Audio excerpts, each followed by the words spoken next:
I used to, with the Tootsie Pops, I remember I would like poke a hole through the wrapping paper in the center so that I could eat my sucker. But if I wanted to save it later, I could just wrap it up really easily. Genius maneuver. I don't feel like there was ever a time in my life that I did not consume one, stem to stern, just every go. From start to finish. Absolutely, just gone. How many licks? Yeah, exactly.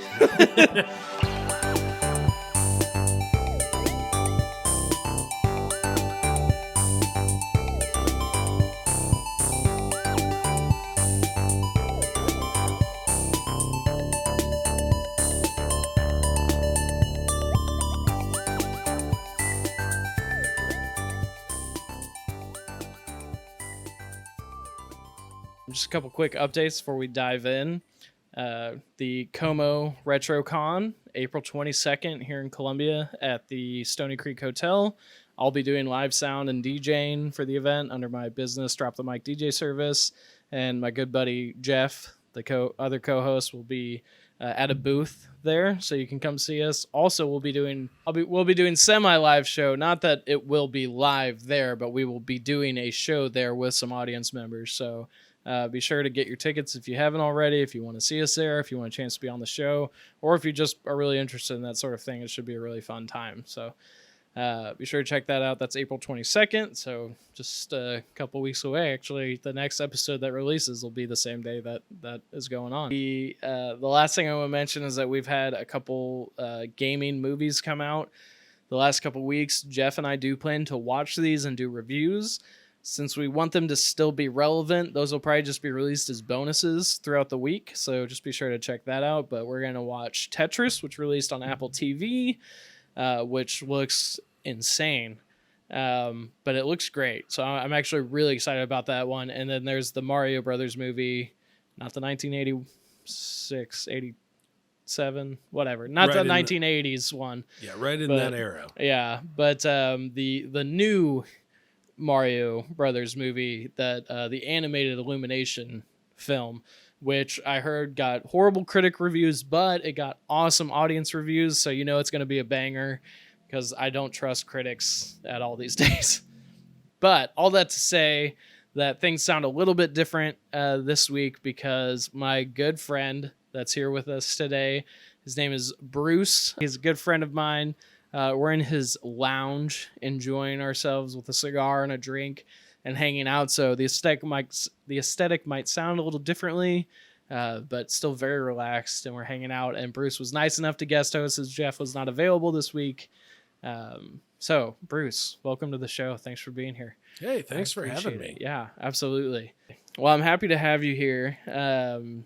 Bruce has collected over the years a ideal of retro collecting, if I'm not mistaken, he's not as avid of a retro collector, but he is an avid gamer in a sense. So I know you do play retro games if you can get your hands on them.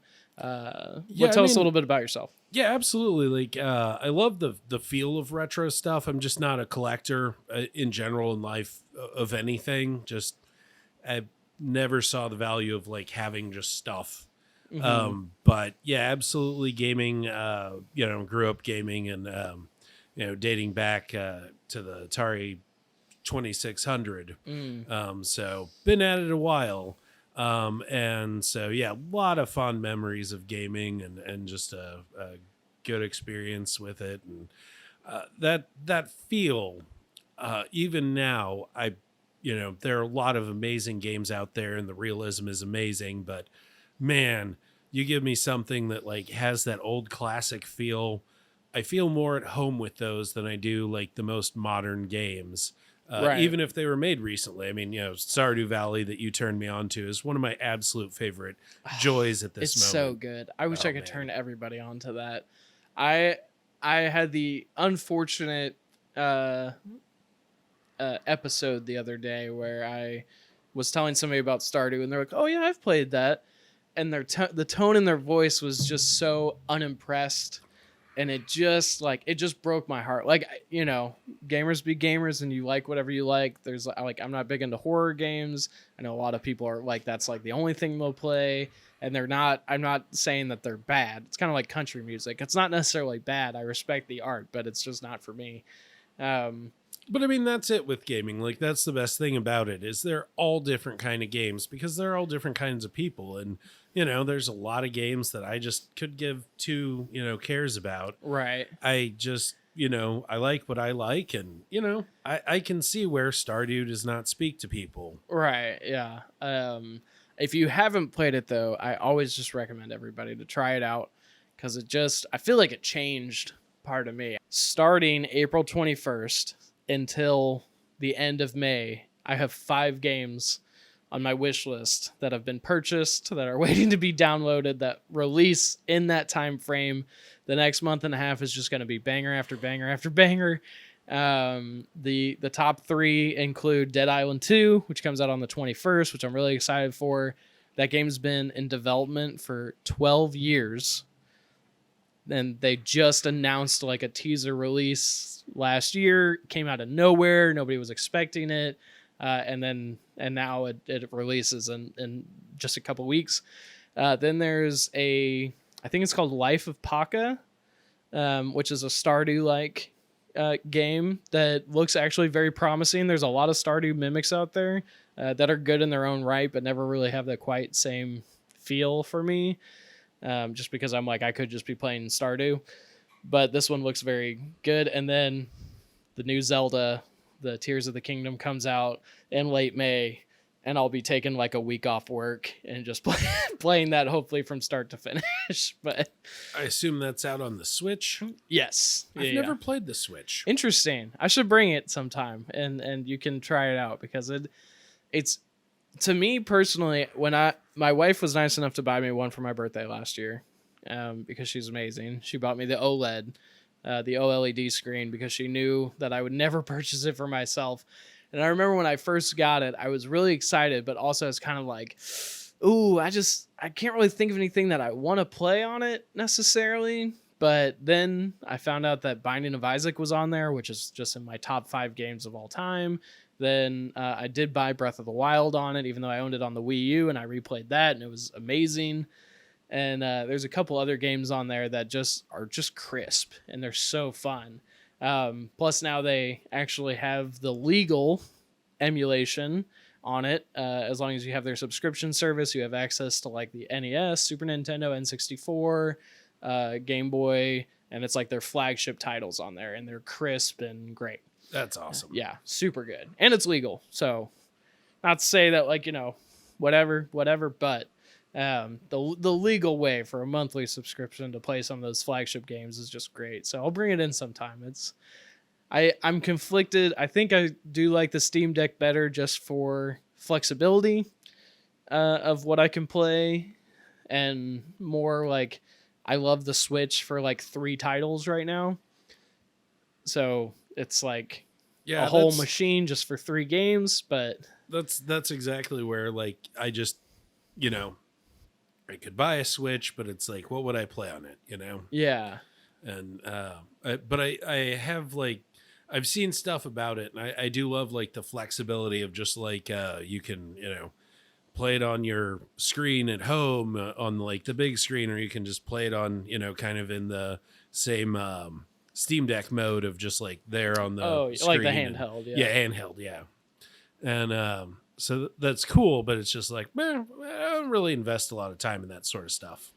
Yeah, and I mean, the Switch 2 is good for like party games, but the older you get, I mean, maybe this is not the same for everybody, but I feel like the older I got, I cared less about party, like have people over and play games, and I'm more kind of stuck to like single player story games for like a single experience. I still like my co-op games here and there if I find the right person to play with, but I really enjoy just like going on an adventure by myself.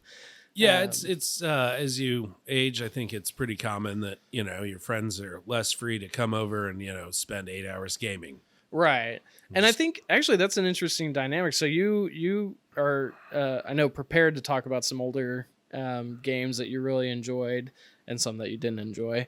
But a lot of those older games are single player. They're like single player adventures. You probably have 2-player options, but you can't do it at the same time. It's like one player goes, when they die, the second player goes, then they die, then it's the first player again.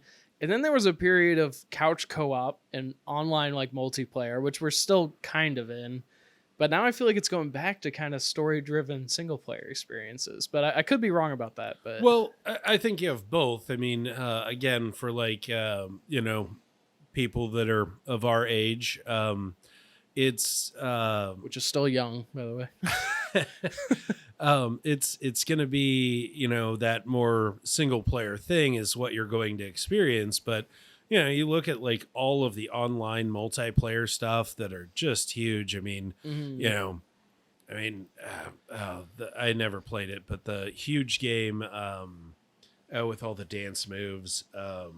Dance Dance Revolution? No. The to celebrate your kills. Mortal Kombat? No. The new one. That's like everywhere. It's it's a shooter game. Fortnite. Yes. Yes. Yeah. Okay. I mean, like, I know I just said that we were young, and I don't mean to poke fun, but that might have been the oldest person description. I think that game where you dance. It's literally all I know about the Yeah. game. It is just because I have no interest in that. Right. Yeah. I don't like anymore competing in like, online shooting games where like you have to have the good reflexes to, Mhm. Outwit your opponents. It's like, that's not where my skill set is anymore. Right. Back in the day, not Call of, well, I did play that some, but Counter-Strike. Oh, yeah. Oh man. The early like online multiplayer. But even then that was like a small percentage, but like Fortnite, I mean, is a phenomenon that like I didn't even play it and I know about it. Whereas like back in the day with Counter-Strike, you had to know about Counter-Strike. You didn't just run into it randomly. Yeah, that's true. It was, unique to the gaming world and we all knew about it, but the rest of the world was completely ignorant of it and didn't care. Yeah, and it's I think somebody was explaining to me too. Did you play Doom at all? Oh yeah. Okay. Oh my god. Like original Doom, or did you play like the series? Do you know? I mean, yeah, I started with the original. Right. And, I've dabbled in it since, but Okay. yeah, absolutely, yeah. And man, Doom, wow, yeah. So I was very much more of a PC gamer once I had a gaming PC, and so yeah, Doom was huge. It was Id Software. absolute. Can't even imagine how much time I wasted. Well, not wasted, invested in that game. Yeah. But yeah, like trying to find all the different things because The secrets and everything. oh yeah, absolutely. And then like one of the first modded games that I ever was aware of, I had a mod that turned all of the bad guys into various Simpsons characters. Oh, Yeah, absolutely.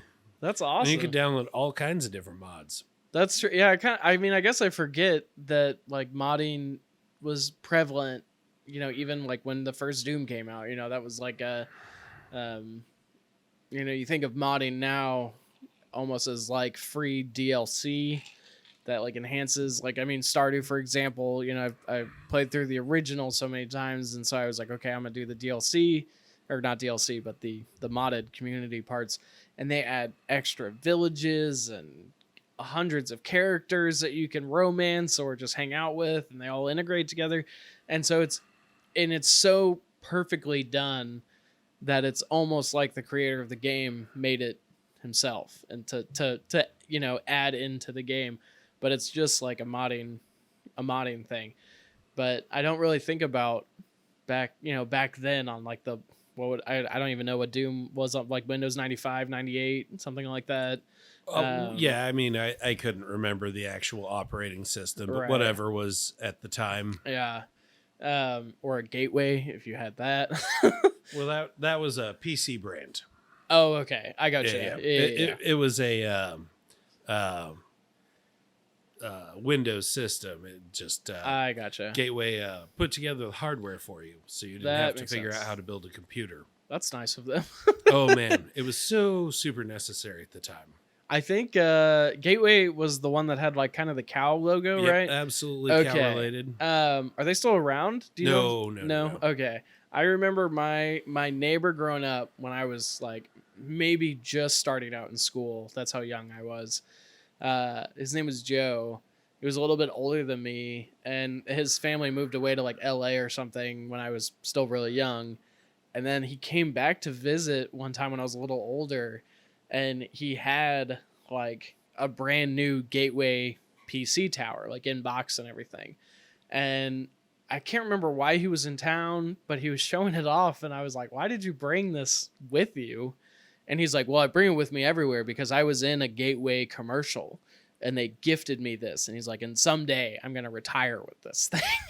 And I was like, I mean, I would probably just use it.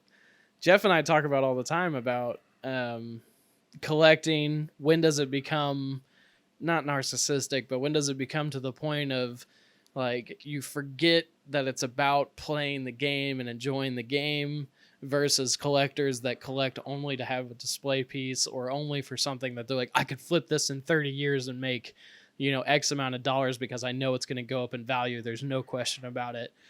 And so I think that there has to be a good balance of owning a game and like still loving that game versus like owning it to just make money down the road. I don't know.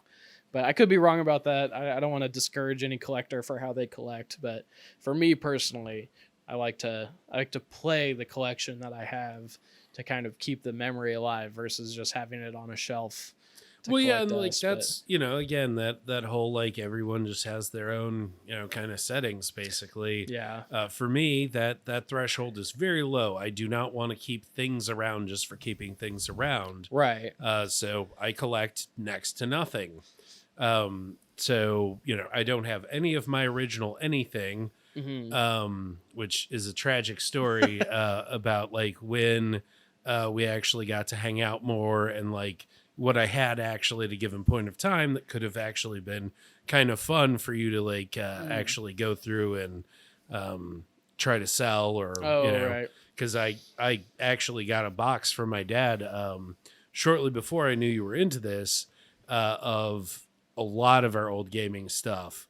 It had been in a Missouri attic for several years, so decades, in fact. Yeah. And so I'm guessing none of it was at all good in any way. It's crazy because I mean, Jeff and I actually talked about in the last episode that, soon April, May is big into like spring cleaning, garage sale season.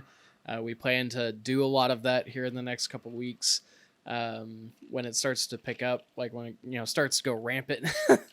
And we definitely both talked about just being, people be like, oh, I think I have a gaming system. I didn't really know about selling it because I didn't know anybody would want it, or I didn't want to pull it out of my attic. And we'll just be like, we'll grab it. Like, do you mind us being up there? We'll go get it. And I'll fight through cobwebs or whatever to like get this box, because surprisingly, even with all the humidity here and the wild weather, it usually is pretty good. I mean, if it's in an attic, I've never really had an issue with a lot of the games that I've got, especially if they're still in their cases and everything. It keeps a pretty good job of keeping them fresh. But every once in a while, I'll run into something. But this would have been the original Commodore 64. Oh wow! The TurboGrafx 16 plus a couple games, probably no cases. Right. But yeah, gone. I just threw them away. They're in the Columbia landfill, so yeah. But what else could be in there? Yeah. Don't know if it's worth it. Also, where? Yeah, I was like, I have to be up to date on my shots to go in there. But that happens sometimes. Actually, it was just I was explaining to you guys last time that I've been kind of in a dry season of collecting for myself personally. I've been doing a lot of flipping, but I just haven't had anything that just really caught my eye that I was like, oh, I absolutely need that, which is kind of irregular for me. But I'm hoping to bounce back soon. But I did have a guy online that I was kind of like going back and forth with on price, and sometimes my tip is that I'll look at something, I'll save it, and then I'll come back in a couple weeks, and if it hasn't moved at all, then I'll make my move. So then I'll be like, hey man, I saw this 3 weeks ago. The listing has not changed. If it's still for sale, like I've got cash in hand. I'm ready to come get this, but here's my offer. And usually they're pretty quick to be like, okay, I thought this was going to sell, but it hasn't. And I don't really want it anymore. It's just like out of the box now and taking up space. So I'll just sell it for whatever this guy wants. So that's a little tip for you. If you have a little bit of patience, sometimes you can get a better deal that way. You just risk losing out, if somebody else comes and swipes it up. But I did that, and this guy, he had a bunch of DVDs and like 3 video games for the GameCube that were not great, but not bad, just kind of mid-range prices, $20-ish here and there. And he was like, okay, well, I'll sell you the whole box of DVDs and games for $100. And I was like, I'm not interested in the DVDs at all. So what will you sell me? Just the games. And he said $100. He's like, so you can either buy the 3 games for $100 or take the whole box for $100. And he would not budge. And then I just kind of like waited on it. I asked him a week later what he did with it, and he said he threw it in the trash. And I was like, ugh, that hurt my soul. Like I literally, like you would have at least made the $20 for the 3 games that I was offering you. And he just said that it wasn't worth the hassle of getting in his car and meeting me somewhere. So it was just like, oh gosh, that hurt my soul. But Yeah, it can be tough. Yeah, that is. But if you don't know any better, then Yeah, I asked my brothers, and none of them wanted it, and it was just taking up space, and it's just like, well, Yeah, that's okay though. What would you? Earlier I was talking about like Doom. I know you really enjoyed that. What are some other games that you played that you really liked? Well, so if we're looking at like console games, okay, yeah, we could start. That's a lot more. My absolute favorite console games, kind of sticking to, and like my main consoling was the NES. I did play some earlier stuff, but I was very young. But the NES, the Genesis, that was kind of like my more formative years, and then from there, that's when I got more PC heavy and went PC. But my all-time favorite game, probably from NES, was Blaster Master. The soundtrack is incredible. It just, all the levels had their own different feel. Okay. The 3 different like kind of areas of operation. You're in your car doing your car stuff. Going through levels, killing things. Then you'd get out of your car and then like fight things. And then you could also get out of your car and like fight things on foot, even though like it's a car level. Mm-hmm. Interesting. So yeah, kind of like early GTA, even, I guess. I mean, well, I guess you couldn't get out of your car. Are you familiar with it at all? I feel like I know the name really well, man. But maybe it's just because of I've never played it. I don't think I have. Oh yeah, but we'll have to emulate that at some point. Okay. Yeah, that is a absolute just joy. Okay. So I don't remember. It was like vaguely plot based, so there was kind of a plot. It had something to do with like losing your toad. But then yeah, I know plots in games kind of evolved very slowly and weird. Yeah. But you basically get in like your toy car, and you're like micro-sized, and you're like just fighting to find your toad. I think, if I remember correctly. Could be totally wrong on that one. It's very hazy. But the car had like this cannon, and so the car could jump, and so you're in this car and you jump through different levels and platforms. You slowly upgrade the car so it can like fly and stuff like that. But then you would have to get out to do that and like find the different components to do that.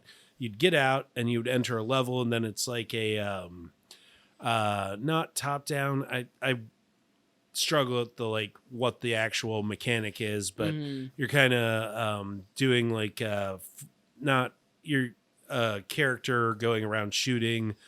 I can't think of a similar game, but Okay. Yeah. maybe come back to me at some point. But the and then you would like fight a boss, and that was usually always in your like outside of your car in like a level, like or a Oh, okay. labyrinth kind of thing. Man, this sounds very involved. Oh, For, it is. Yeah, it was very like new for like it was a big innovation for its Mhm. time. Super difficult game too. It's up there on the list of like most difficult games. Huh.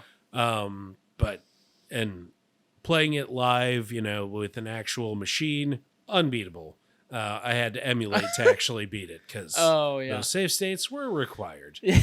But yeah, it was absolutely wonderful.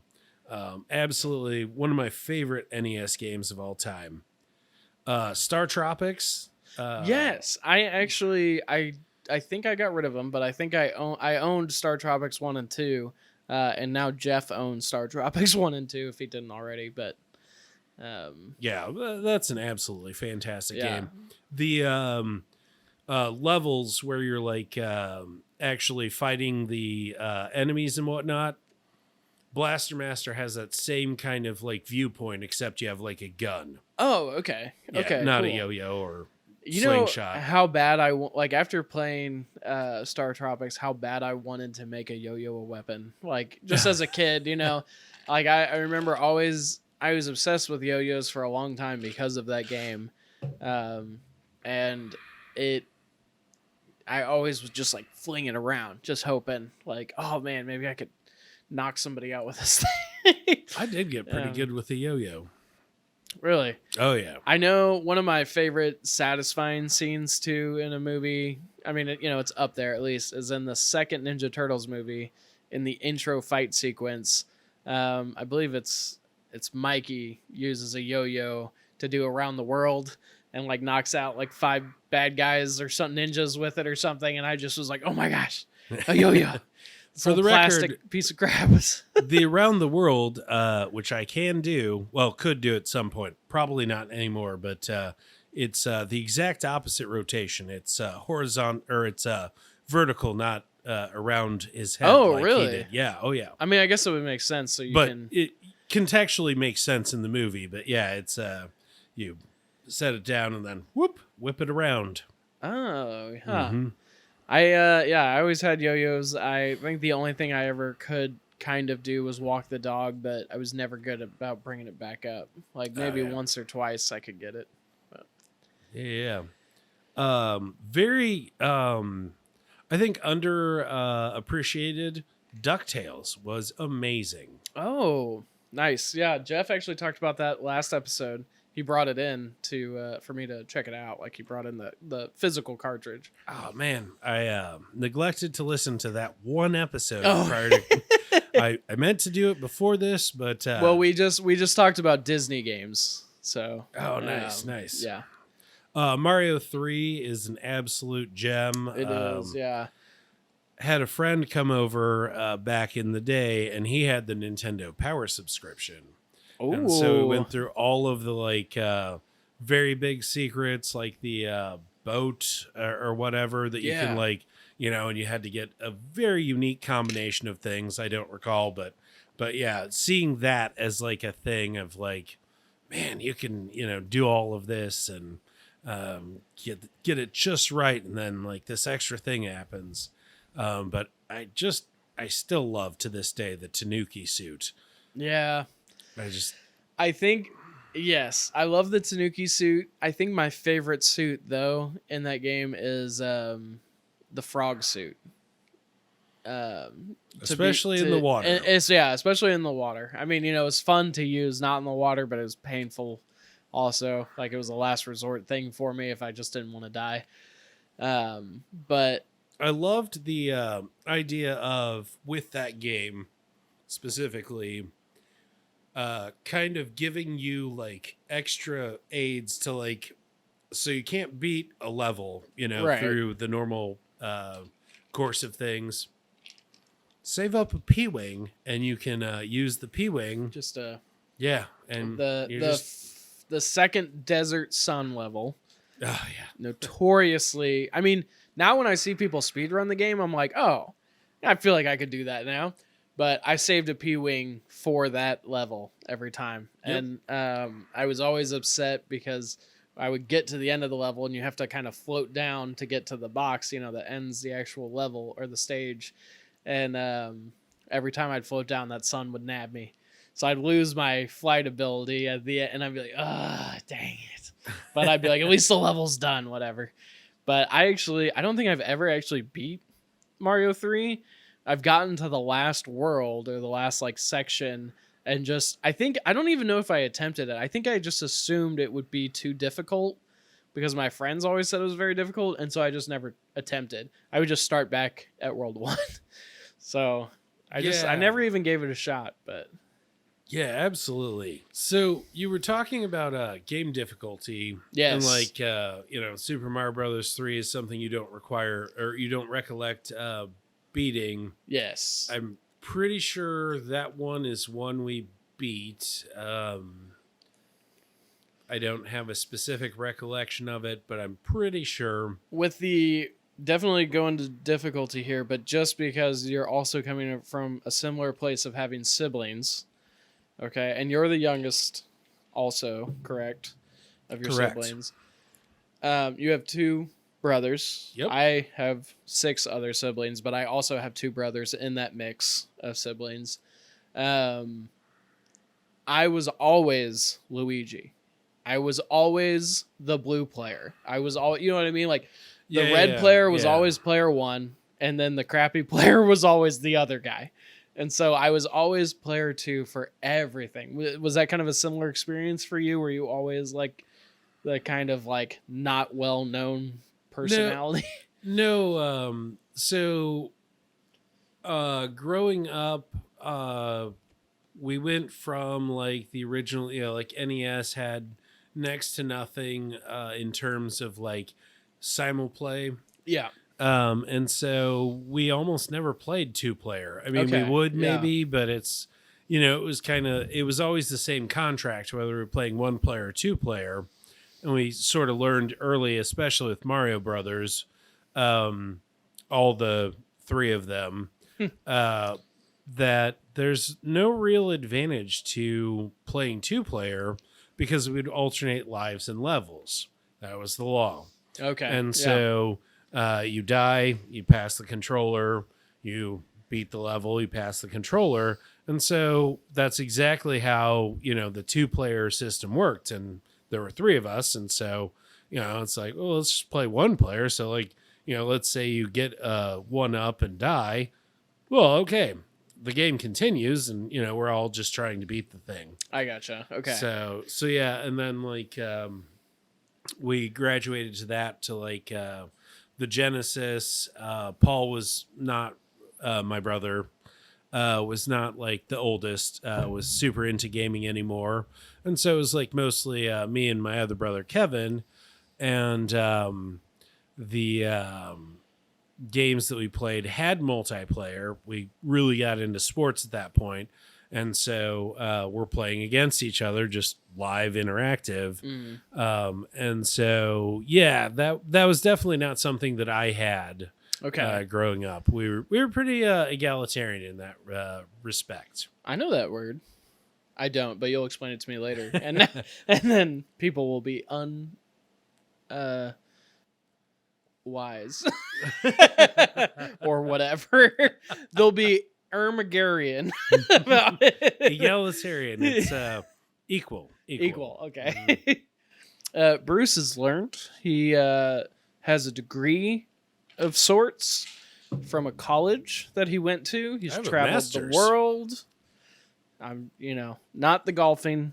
He doesn't own the gold jacket, but he has the other Masters, one that's not as important as the golfing Masters, but it's pretty close. I actually don't like golf, so I don't even know why I said that. Golf I would actually reject. I wouldn't play. I do like mini golf. Yes, mini golf. That's okay. Absolutely.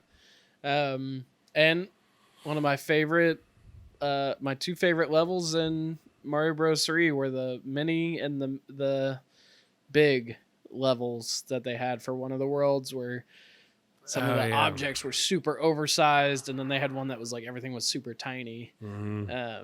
Fantastic. But oh yeah, absolutely. It was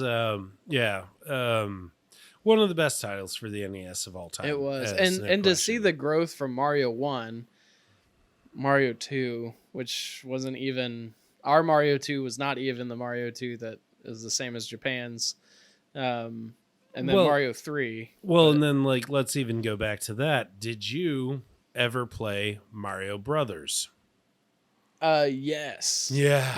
With the pipes and the crabs and the craziest thing that I forgot, but clearly I knew because I have played the game, but I didn't think about, is that if you try to jump on enemies in Mario Brothers, you die. So what a change. What a change that was made. But some enemies, I mean, the spiky things are still the spiky things. Right, yeah. If you flipped them over, then you could kick them or jump on them or whatever, but wild. I think even the turtles, if you jumped on, you would just die. Yeah, you would have to like flip them. I believe that's correct. It's a hazy ancient memory. I that's not one that I throw back on the emulator and play. Right, and actually that it's really interesting too, because Mario Brothers came out on non-Nintendo consoles as well, which was interesting. I believe it was also on one of the Ataris that came out. Oh yeah. 2600, 100%. Yeah, but have you played the Japanese / the real quote unquote Mario Brothers 2 game, Super Mario Brothers 2 game? No. It's literally it's just a harder version of Mario 1. They introduced like poison mushrooms in it, and things, and a couple other changes. There's a graphical change, but it very closely relates to Mario 1. But the story behind it is that Japan at the time thought that Western audiences would get too frustrated and they wouldn't actually be able to make any progress because they thought the game would be too hard for us over here. I'm not saying they're wrong, but they basically took a game that was in Japan, that was only Japan released, called Doki Doki Panic, put a Mario skin on it, and sent it over as our Mario Brothers 2. Super well known. I'm sure that's not a history lesson for any of you, but just if you don't happen to know that, it's a pretty cool fact that it's kind of weird. But I think I did find that and emulate it once, and I was like, "Yep, that's no fun." Yeah. So good call on them. Like that is the correct decision. At It least was for me, yeah. Especially so early into it. I played like Zelda 1 and 2, right? Zelda 1, the original Legend of Zelda game, was difficult for sure, but it wasn't like even as a kid, I did not find it impossible. I was like, you did need like a map. Yes, God, the map. But here's the thing that it's like I go back and forth on the map to know where all this stuff actually is. To a point, yes. But what's weird, and I talked to Jeff like outside of the podcast, which I wish I would have mentioned it, but now I can talk to you about it, is that it's weird because I'm sure that I heard from the school bus or from other kids that I saw play it or something, like where the secret areas were, because they were so obscure. And for the first Zelda game, like bomb this wall, but there's not really an indicator to bomb this area. You know what I mean? Whatever.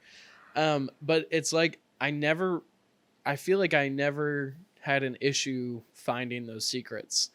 But it's like I must have heard it from somebody, because I don't think I would have just known to like, let me just put a bomb down in every single space that I can until something happens. I mean, they did give hints. That's true, yeah. But yeah, I mean, with an unlimited amount of time, if I were to have to replay that, yeah, I could probably figure things out. You have to get the red candles so that you can burn everywhere. Right. But without, I guess with a blue candle, with patience, you could, burn every bush and, figure out where things are. But yeah, I mean, it is entirely beatable without that, but is it fun that way? Yeah. No, that is just Horrible. yeah. Yeah. It is Tedious. frustrating, tedious. Yeah. It's not great. You don't want that. Yeah, and I remember at the time there was a point in time where like and I still consider it one of my greats. Like the Zelda franchise as a whole is one of my favorite gaming series of all time. But there was a point in time, late grade school, early high school, where I was just absolutely like I would say obsessed, but that just sounds like a boring word. Like infatuated with the Zelda series, where I was reading fan fiction that people made on the internet. I mean, just like it was like 2 a.m. and I was hiding my fan fiction from my brother so that he wouldn't beat me up and call me a loser or whatever. Like I was just that enamored with the Zelda franchise as a whole. But the second game, I just refused to play. It had the best music of like kind of that era, but it was so frustratingly hard that I wanted nothing to do with it. Still to this day, I can't get past like even the first 20 minutes or so of the game. I just absolutely. don't understand how people beat that game. I just don't get it. It's because it's there, it's like, why do people climb rocks? I don't know. I'm not gonna. Right.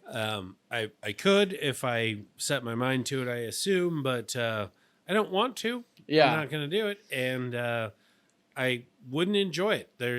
I've never seen a rock, and I'm just like, I need to get to the top of that thing. Right. I'm not gonna. No, I'm fine here on the ground. Yeah.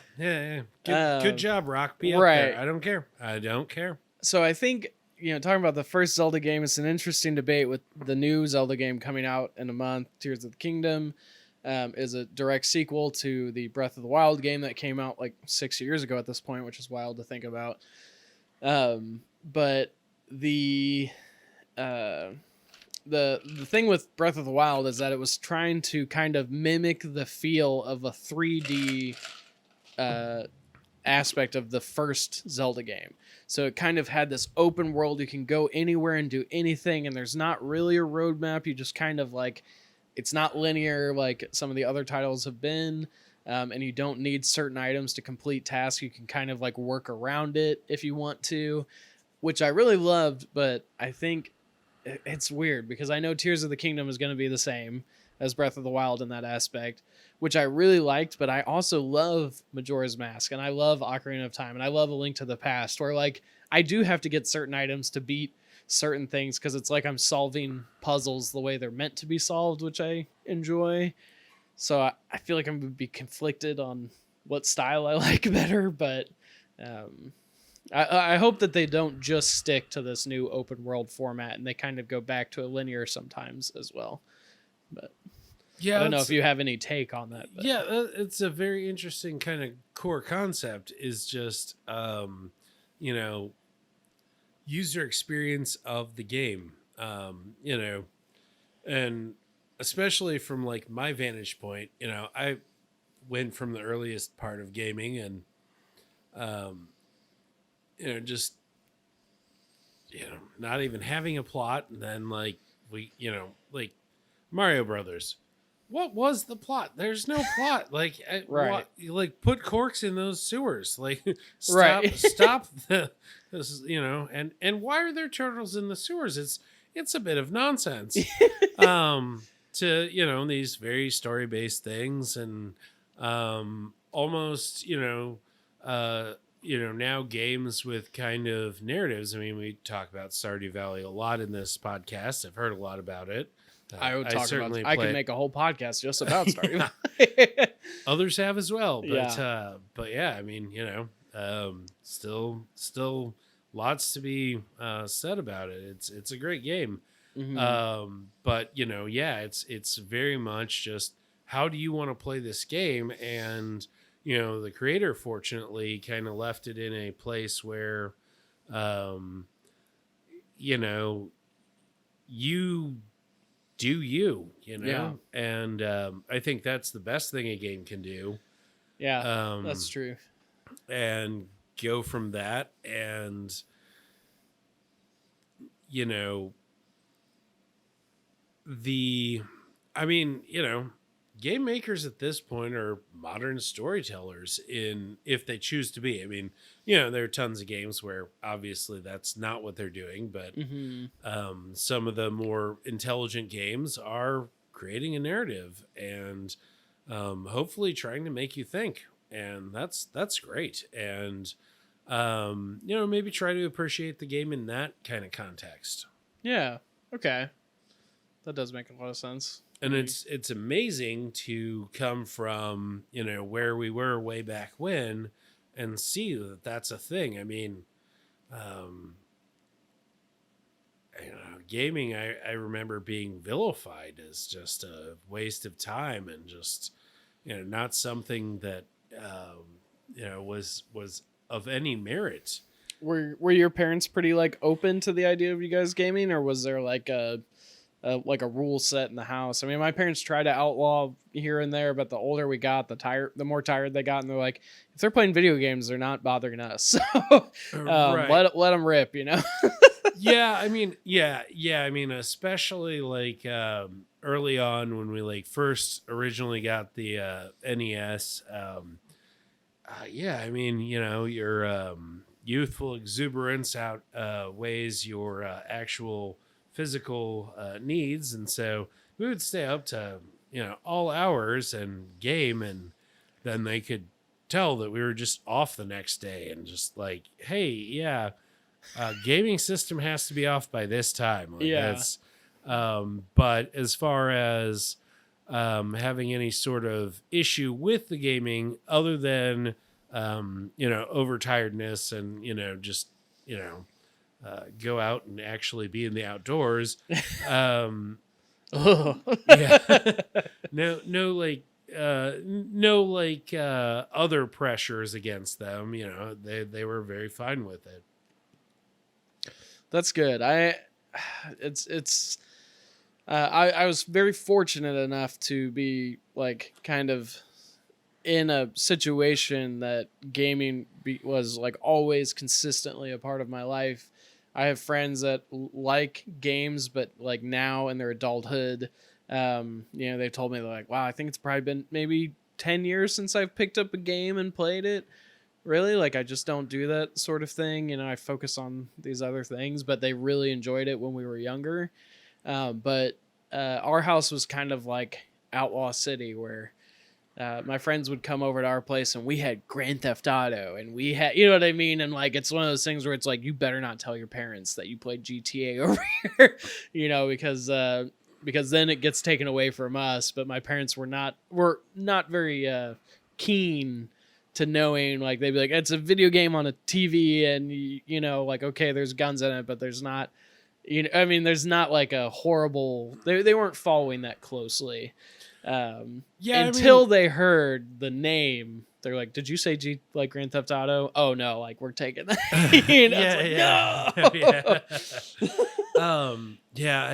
I have zero experience with like the first two GTAs, the top downs. Same, I gotta say, yeah. And so I'm a bit older than Mike in this, but those games came out when I was an adult in my own rights. GTA 3, I was in college. And so I was a full adult and I could do what I wanted. yeah. And at the same time, some people vilify that kind of glorification of things, but I was an adult also, and I understood, I'm doing a thing that is not part of the real world. I'm right outside of the real world, and, have fun with that and do things that you never would in any other situation, and, go. Yeah. And oh man, can we just get into like modding GTA? Yes, please. Oh man. I actually have very little experience with modding GTA. Yeah. GTA. So GTA was the first game that like I didn't download mods. I found out how to mod. Actually, well, oh no, that was much later. I went back and we'll get back into that. But Civ 2 was also a game I heavily modded, which actually was built to be modded. It was, man. Or Civilization? Yeah, Okay. yeah, Civilization 2, yeah. Sid Is Meier's. is that a like kind of a not a spin-off, but kind of like a series alike of like SimCity? Or is it more like It's yeah, I mean it's that, but like instead of a city, it's a empire.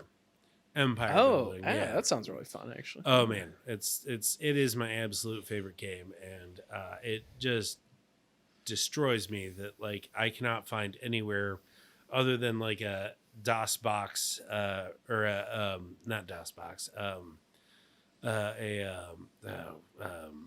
whatever no, it is DOS box, yeah, emulator to like play it on, and then oh god, figuring out how to get mouse and keyboard controls. Oh, It's yeah. a nightmare. I wonder if it could be done on the Steam Deck.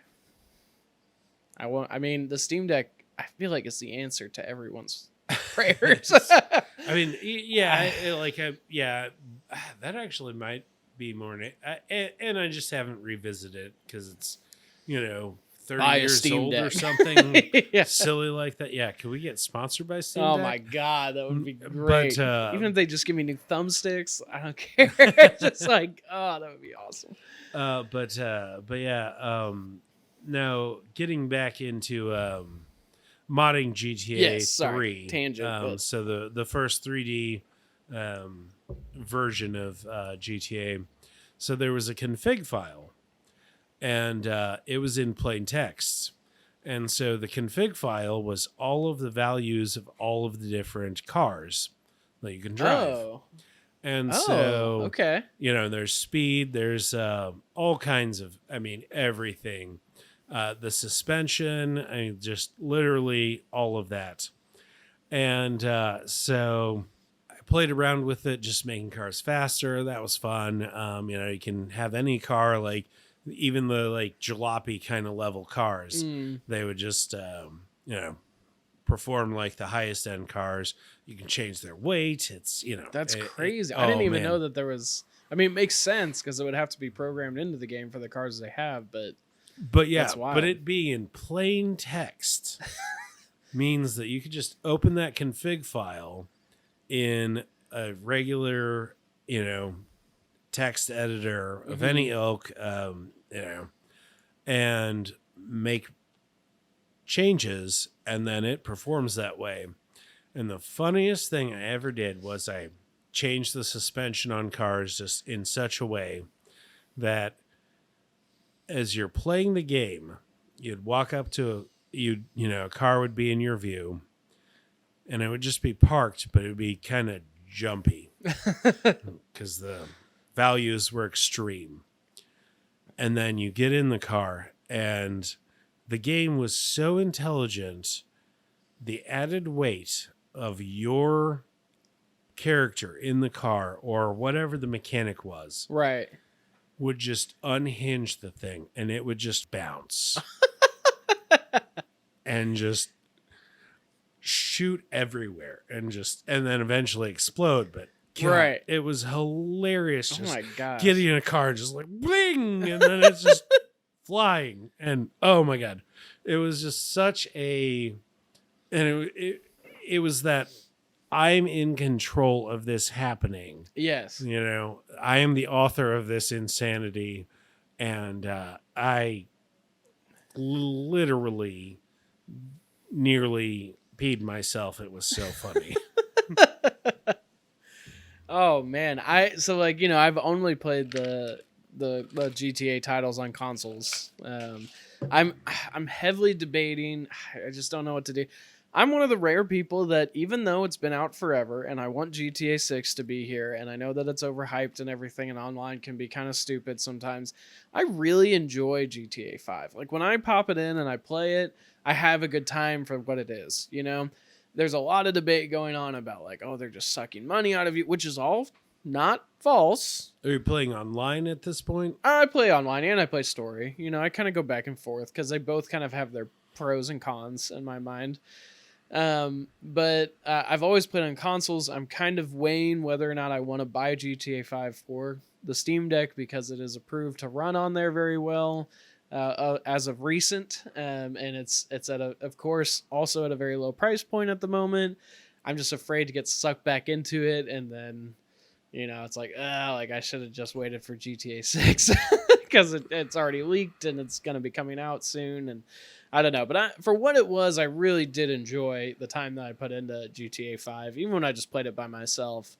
But I'm interested to get it on PC because I've never modded a GTA game. Well, and that's the unfortunate thing with all of it is so GTA 3, Vice City, and San Andreas were all infinitely moddable. Right. 4, I believe. So 4 was really bad. Again, I really went into like PC gaming versus console gaming. Right. So 4 was like just never optimized for PC, and it just always ran poorly. Like, and I don't know how that would play out in a modern, you know, because, you know, we're so much further into the future. I would assume a modern system, like a brand new gaming PC, would like just make hay with that thing. But in its day, it was like, yeah, it's not your system, it's the game. It's just too much. Yeah. Well, it's just poorly executed in this format. Right. And it was, I mean, and I had a decent, you know, system at the time, but it was glitchy as all everything. Yeah. Just absolutely. And man, so I can't speak to that one, but like 5 definitely you couldn't mod, because as soon as you mod anything, it checks in with Rockstar and it's like, no. Well, you have a bad config file. Oh yeah, I got what you're saying. I did have. I mean, we're actually pretty well on time. This is going to be a great like length for an episode. But I did have one question that I wanted to ask you. Yeah. Before we got into those, definitely we'll end cap on those guys. Perfect. But one question that I would ask you, because I'm so jealous that I only kind of get, like right now, I can go experience this thing that I'm about to say, but it's kind of like almost like an emulation where like I can experience the journey of the original Mario Brothers on an emulation if I felt like it, but I'm not getting the experience of like when it first came out, when it was like just released and everybody was playing it. So the question I wanted to ask you was, did you ever frequent the arcade when the arcade was big? Like when they have barcades now and they have things like that. But when I walk into a barcade or when I walk into an arcade that's like, oh, we're just like the old arcades, it's like it's almost like they're playing off of a memory rather than like the actual feeling of like being in an arcade in the 80s. So and experiencing that. Yeah, so I mean, I'd like, love to hear your take. Yeah, and absolutely. Yeah. I'm super excited about that. I mean, I wasn't big into it because, to be honest, like when they were big, I was young and I sucked at everything. I was, you know, Put that on a t-shirt. I was a quarter drain, you know. You were their money market. But hopefully we can get into X-Men, because that is gets into my worst list, which won't be tonight, but okay, but it will be a good callback. Absolutely, yeah. And that's because I did fucking play E.T. as a child. Okay, we had it, yeah, and I literally just and like I was 3 or 4. Okay. But my takeaway from that was I just suck at gaming.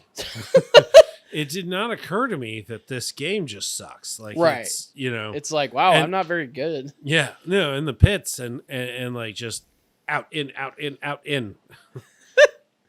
There's a clip. I'm sure after this episode airs, I'll include it on our Facebook page. Check us out on our socials: Facebook, TikTok, the whole 9 yards.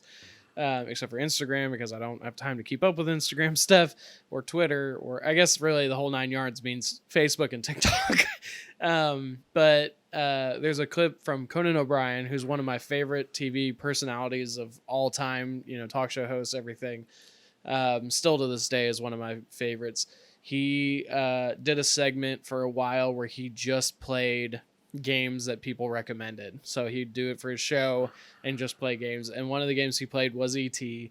And my favorite bit of that is that there's this guy that's next to him that's really excited about these games, and Conan has never played it before in his life. So he's just kind of like making all these funny quips about it. And this guy next to him's like, okay, so there's a flower there, and you can press a button and it makes the flower bloom. And so he does it, and he's like, so what else happens? And he's like, that's just what it does. He's like, that's so sad. He's like, did people have no creativity back in the day? Yeah. I'll clip it because it's just, it's so good. Yeah, I mean, E.T., geez. Yeah. There's so much there. It's Clueless Gamer, that's what it's called. But so good. But you did bring a couple goodies, which, you've listened to the show. You know that since I'm kind of in a bit of a dry season, Jeff has been bringing, the heat with a lot of his collection stuff to show off, which is awesome. But you actually have a couple items for us to check out. So I'm excited to hear about them. Yeah, so I am, again, as I've said several times, more of a PC gamer, as I actually got a gaming PC and, that I built myself. Oh. Oh, yeah. Oh. Yeah. Researched all the components, put it together, etc. Manually. No Gateway 2000 for me. And, yeah, absolutely, and then I was hooked. It's the idea of, like, knowing every part of it. It's, consoles are kind of, I get why, people like them and whatnot, but, PC gaming, it's, it's a different beast. Oh, yeah. And just knowing, why your, graphics card needs to be this to match this. And, yeah, and it's gotten a lot easier, thankfully. Right. Yeah. I just, big shout out to Newegg's PC Builder. Yes, Newegg.com. Oh, man. That is such a good resource. Yeah, absolutely a great website. And not a thing in that era. So I brought driving games are one of my absolute joys. Okay, yeah. And Need for Speed High Stakes, the PC CD, and CD is in. Oh, yeah. And you mind if I check out a? Oh yeah. I usually do this very dramatically. Like I check out and I'm like, oh wow, look at the stats. It tells you the controls on the back. But actually, that is interesting with the controls being on the back of this case, because normally it's filled with like some pictures of like what the game looks like and like reviews, like 2 thumbs up from whatever. At that point in time, like Need for Speed did not need to advertise anymore. That was the driving game. Accurate. Yeah. Especially PC. I mean, PS1, I think at that time had like their driving game. Shoot. Gran Turismo. Yes. Which I did play, and it is great. I still enjoy it. I would like to emulate that at some point. Hoping for some Steam Deck magic there. Absolutely. But yeah, just an absolute wonderful game. I think what Need for Speed did best to be innovative in the driving sphere is the shortcuts, where and then the pursuit model, which was just a whole new dimension. But you do the shortcuts in like the slower, like early cars, pretty easy. Then you're in like the high end advanced ones, you're going way too damn fast to like, and it's just quicker to just actually do the like long way around because you can navigate that and you're on blacktop the whole time and you're good to Right. go. But yeah, that was a wonderful game. I really enjoyed the Test Drive series. Test Drive 5 on the original PlayStation was my jam. I love that game. It's what made me obsessed with the Shelby Cobra because that was the featured car. That was which also made an appearance in the Austin Powers films. Was the Shelby, and just a fantastic racer. I do love racing games, but my ode to racing would have to be the Burnout series. Oh man, yes. Loved Burnout. So good. That is, yes. Absolutely. And I don't know why it didn't get made. I can't remember. It was before Burnout. So whichever one was right before Okay. Burnout. Yeah. But the radio on that Oh, was yeah. absolutely incredible. Like I remember, and I played this as a pre or post college adult over the holidays with my brothers, and we were just in tears, just laughing at just the stuff they said. It was just, and then Burnout was all right. Like the gameplay was there, but Yeah.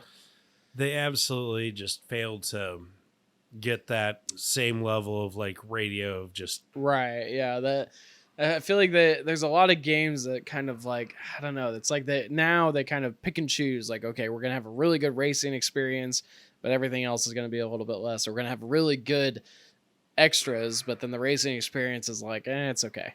I don't know. I don't know where the loss in translation is starting to happen there, but newer racing games, I find myself not really getting into. But Need for Speed, Burnout. Actually, my original Xbox handle, because I love Burnout so much, was Burnout.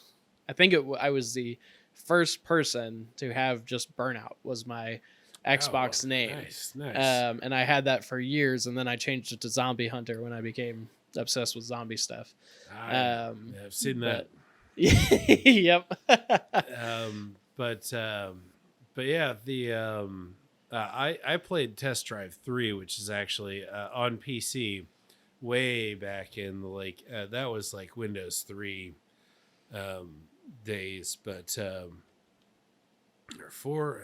God, who even remembers what that stuff? But, Yeah, there's so many numbers. but like you basically, it was the like very early stages where it's like, well, you could use DOS or Windows, and Windows was intriguing, and but it was a DOS boot, so you'd boot up from DOS, and but that is, I mean, it deserves its own like at least 20 minutes, but yeah, it was, I mean, blocky, but like the so gameplay good. was Yeah, so the good. gameplay. I mean, you look past that sort of thing because the gameplay is just so good. you would just absolutely go like off of the road and like hit a mountain and then just go flipping, and just the joy of that, of just flipping into free space. Yeah, and there's nothing better than being at an arcade and playing a racing game, especially like an arcade racer where you hit the pedal twice and you get a boost, or you can do a flip in the air. It's just ridiculous, but it's so fun.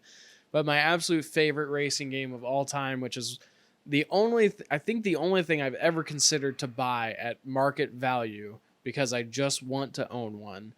And of course the name is escaping me now. It's Hydro something, but you play in a boat. You're like racing in a boat, but in the arcade you would race like they had the boat lever for speed and slowdown, and then there was a boost on it, and there was just something so satisfying about using the lever instead of pedals that just made the game amazing. But correct me, tell me what I'm of course now blanking on, but I that would be the one thing that I would spend thousands of dollars on to own that console. But I mean, it is literally not one I'm familiar with, but yeah, man, the arcade days. Yeah, I like I do think it's really cool that like they're adult arcades now. I really enjoy those. The kind of disconnect for me is that it's almost like it's bifurcated, so they're like kind of two paths of the way they do them now. Back in the day, they were just like quarter wasting games, like Gauntlet, Right. where Yeah. it's just like and there's just hordes of things. Yeah. I've tried playing it, and I played it back in the actual arcade days, and it was just like there are just too many enemies. There's not like a strategy. It's just it's just chaos. well, and if you have enough quarters, you can probably beat it, or you can something. Hulk your way through it. Yeah. Or Dragon's Lair.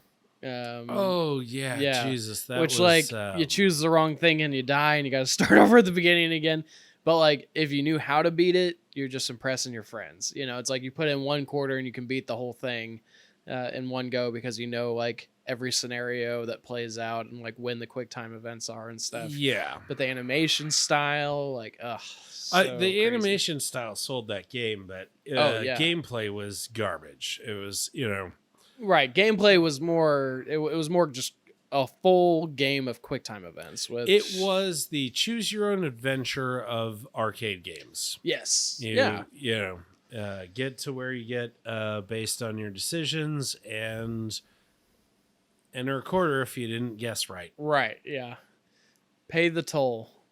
You do have another disc in front of you there, which I'm very curious about because I haven't really gotten a good look at it. So I'd love to. Yes, this is kind of not the Holy Grail because it's just a writable CD disc. Oh.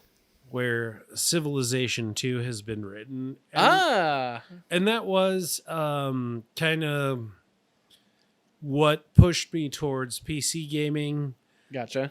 Because at the end of the day with PC gaming, if you can be clever enough to figure out how to break whatever they put in place to copy something and be able to play it, then you could. Right. They couldn't stop you. You weren't connected to the internet. They, had no way to, to enforce or. Yeah, absolutely. And, I guess I didn't have the money to participate in the game economy directly. And it was empowering to me to be able to outsmart the system and be able to play what I wanted to play and,